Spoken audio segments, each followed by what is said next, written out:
makita natin, pinakamahalaga sa salita ng Diyos, tanda po natin, ay yung application. So, kung wala pong pinaka-application, yung magkaroon po ng demo time notebook, ang isang tunay po na Kristiyano ay mag-aaral o disciple.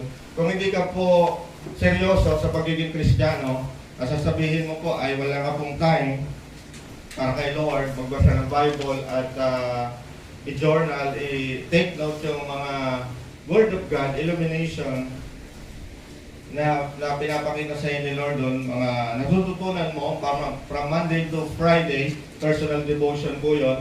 And pag Saturday nga po, prayer works natin at nag-extort po rin tayo ng Word of God.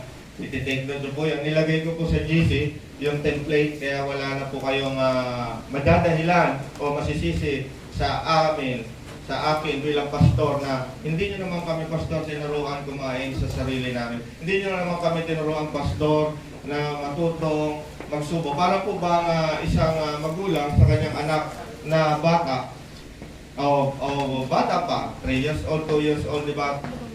Hindi laging habang lumalaki ang anak, hindi po laging dapat subuan ng magulang. Tama po ba?